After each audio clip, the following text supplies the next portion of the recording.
Hey guys, Chris Fix here. Today I'm going to show you how to press out a ball joint using a ball joint press. I rented this ball joint press from Advance Auto, but any of the main parts stores, Pep Boys, Advance Auto, AutoZone, O'Reilly's, etc., they'll all rent it out for free. So I'm going to go over how to use everything.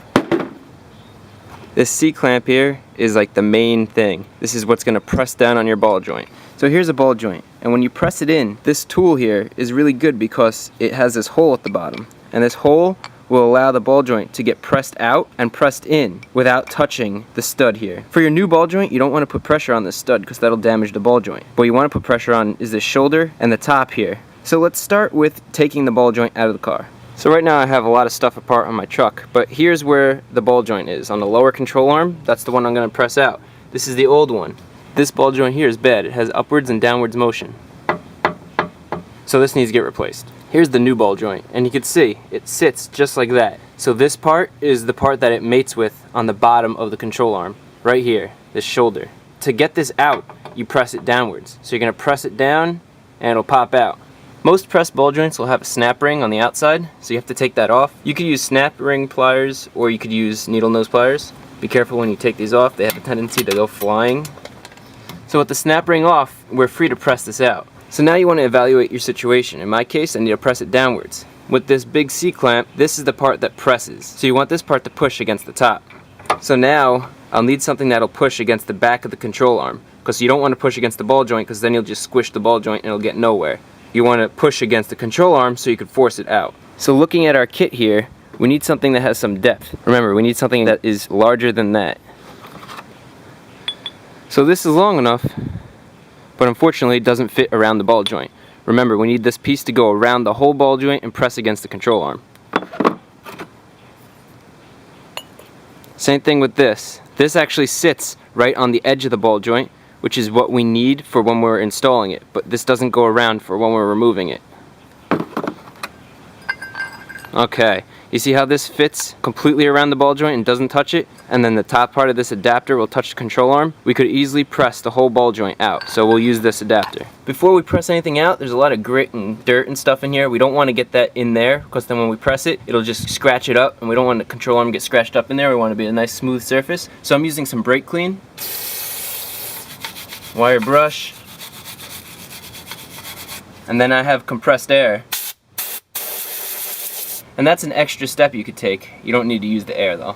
Another thing you could do to help you remove this is get some penetrating fluid and just spray it around here. Let it pool up and absorb in, and that'll help you out when you're pushing it through. So here's an underneath view of the ball joint. Our attachment's going to go around the ball joint completely. So right here, the attachment is touching against the control arm, and we're not touching the ball joint at all. And then there's this hole down here which allows the stud to fall right through. So now you have an idea of how you're going to press this out. When you're pressing this, you want to make sure you line this up right in the middle, and you're pressing straight. You don't want to press at an angle. Let's take a look. You can see that's right in the middle. You can see the stud is right in the middle, so it'll go right through. You can also see that the attachment is touching the control arm and not the ball joint. None of the ball joint is actually being touched right now except for the top. So the top of this takes a 7/8 ratchet piece. I'm using a breaker bar, so it's nice and long. So now it's getting a lot easier to turn, and it should pop out any second. Oh, there we go. I put a box down here just so it wouldn't fall all the way. Penetrating fluid actually went through, which is good. So that's how you press a ball joint out. Now we'll just clean off this, clean out the inside, inspect, make sure there's no cracks in the control arm, no chips in here. But this looks really good, nice and smooth. So now I'll show you how to press one in. So here's the new ball joint, and what's gonna happen is it's gonna get forced in through here and pressed upwards. So since this is getting pressed upwards, we're gonna have to have something that goes around the outside of this control arm so it doesn't touch this. And we're gonna have to have something that goes on the shoulder here of this ball joint so it doesn't press against the rubber or the stud. Now we're back at our kit. We'll put this one back because we can't use that. Now we need something that touches the end here, but doesn't touch the inside. So, first try. This fits exactly on here, right on that shoulder. So we have this big opening here that we need to push downwards on. We don't want this to get touched. I have this cap here. It's kind of concave, so it won't touch the stud. You can see the stud in there, and that fits like that. So now we could press the ball joint up. Now we also need something that goes around this that won't touch this. So it needs to go completely around it and rest on the control arm. This piece right here goes completely around it and won't touch it when it's getting pressed up. So that's going to be our setup. Before we were forcing it out this way, now we'll be pressing it in this way. So on the ball joint itself it says mount inboard, and that's because there's a grease relief over here.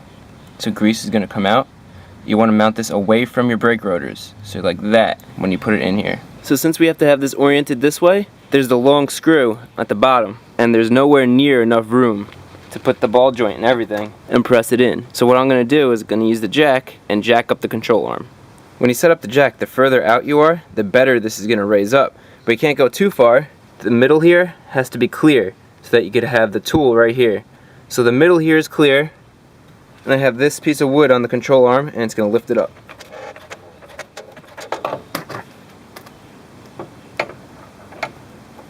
So now I get our cap, and I put our cap at the top, and that fits in like that. Now you want to make sure that this cap is centered so that the ball joint doesn't touch it. So that's centered right there. Now we'll snug our ball joint down. Good. So the difference for installation, you're using the shoulder of the ball joint to press up, and you have this cap here which gives the ball joint room to rise up, and this is pressing down on the control arm. We're still tightening with the screw side, which is why we flipped it upside down. Now we're going to tighten this down till we can't tighten it anymore.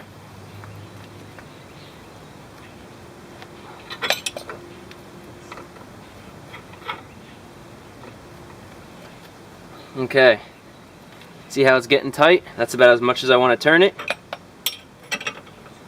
Now I'll back it off.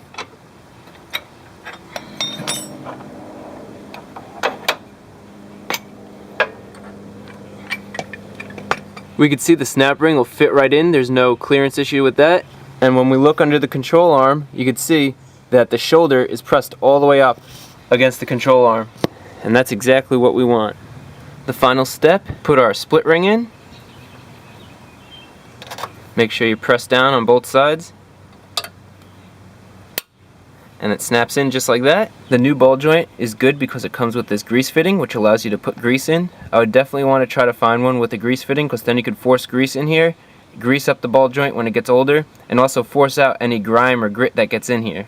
This will increase the life of your ball joint dramatically. You don't want to tighten this down too much, just snug it. And you want this to face either that way or that way, so you could get a grease gun in here without taking the wheel off.